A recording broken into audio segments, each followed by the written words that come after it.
الحمد لله والصلاة والسلام على رسول الله أما بعد أعوذ بالله من الشيطان الرجيم بسم الله الرحمن الرحيم قال رسول الله صلى الله عليه وسلم لا يحل للمؤمن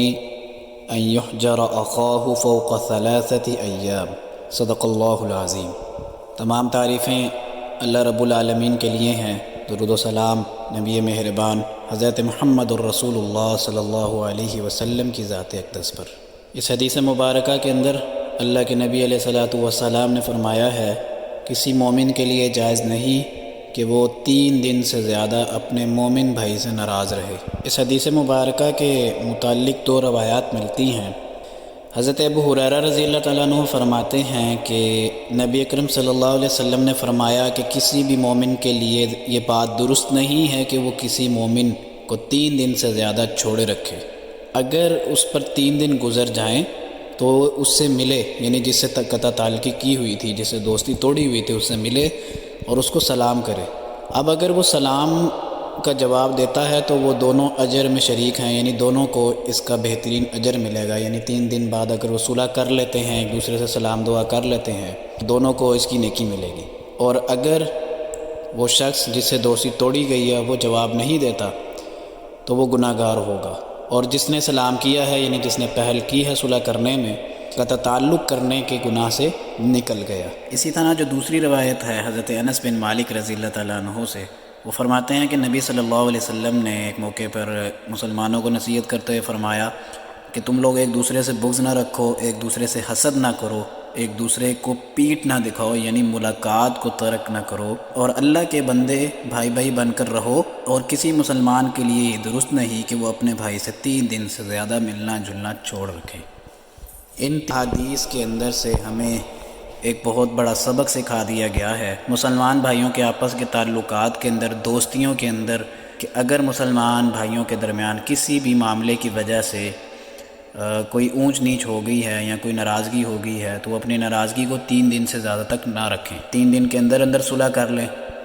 اور سلام دعا کرنی اپنی بحال کر دیں، ایک دوسرے سے ملنا جلنا شروع کر دیں۔ آج کے دور کے اندر، ماڈرن دور کے اندر اگر ہم دیکھیں، جو مسلمانوں کے اندر بھی آج کل بڑی ماڈرنزم کا بڑا نام چلتا آ رہا ہے اور چرچا بنا ہوا ہے، اس دور کے اندر چھوٹی چھوٹی باتوں پر ہم لوگ لڑائیاں کرتے ہیں، اور وہ چھوٹی چھوٹی باتوں پر لڑائیاں قتل و غارت تک، مار پیٹنے تک پہنچ جاتی ہیں، اور لڑائیاں چھوٹے پیمانے سے بڑے پیمانے تک چلی جاتی ہیں۔ اس کی وجہ یہی ہے کہ ہم دین سے دور ہیں۔ یعنی دین اسلام نے ہمیں یہ حسن سکھا دیا ہے، ہمیں یہ ادب سکھا دیا ہے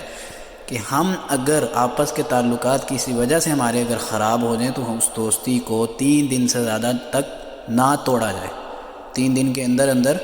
واپس رجوع کر لیا جائے، ایک دوسرے سے صلح کر لی جائے۔ ہاں البتہ جو معاملات اس طرح کے ہیں جو عقیدہ اسلام سے تعلق رکھتے ہیں، یعنی کوئی شخص بدعتی ہے یا بدعت کے کاموں میں بہت زیادہ ملوث ہے اور گناہوں کے کاموں میں ملوث رہتا ہے، اور وہ بھی آپ کو زور دیتا ہے کہ آپ بھی برابر میں اس کے ساتھ شرکت کریں یا ان محفلوں میں شرکت کریں جہاں پہ بدعات اور خرافات ہوتی ہیں۔ جس طرح آج کل کے دور کے اندر پروگرامات کے اندر بھی بدعات ہوتی ہیں، اور اس کے علاوہ جو خرافات ہیں، وہ جو نوجوان نسل آج کل کانسرٹس میں جاتے ہیں اور بیہودہ قسم کی محافل میں جاتے ہیں، ان سب میں اگر جانے سے کوئی بندہ آپ کو زور دے اور اس کے مقابلے میں آپ اگر اس شخص سے دوستی توڑتے ہیں تو وہ دین اسلام کے نزدیک جائز ہے۔ اگر آپ اس شخص کو سمجھائیں وہ تو ٹھیک ہے، اگر وہ سمجھنے سے بھی قاصر ہے، اس کو سمجھتا نہیں ہے، تو پھر آپ کے لیے دوستی توڑنا جائز ہے۔ اور اسی طرح اللہ کے نبی کی ایک بہت مشہور روایت کا مفہوم ہے کہ آدمی اپنے خلیل کے دین پر ہوتا ہے۔ اب آدمی کو ہی چاہیے کہ وہ اپنا دوست یا اپنا خلیل کس قسم کا چنے۔ تو اگر اچھی دوستیاں ہوں گی، اچھی صحبت ہوں گی، اللہ والوں کی صحبت ہوگی، تو اس کے اندر آپ لوگوں کی دوستیاں بڑھتی بھی چلی جائیں گی، آپ کا نیٹ ورک بھی اچھا ہوگا، اور آپ لوگ لمبے عرصے تک ایک اچھے تعلق میں رہیں گے۔ اللہ تعالیٰ سے دعا ہے کہ ہمیں اچھی صحبت کو اختیار کرنے کی توفیق عطا فرمائے، ہمیں اچھے اچھے دوست بنانے کی توفیق عطا فرمائے، اور اللہ والوں کی محفلوں میں بیٹھنے کی توفیق عطا فرمائے۔ اقول قولی ھذا استغفر اللہ لی ولکم ولسائر المسلمین واستغفروہ انہ ھو الغفور الرحیم۔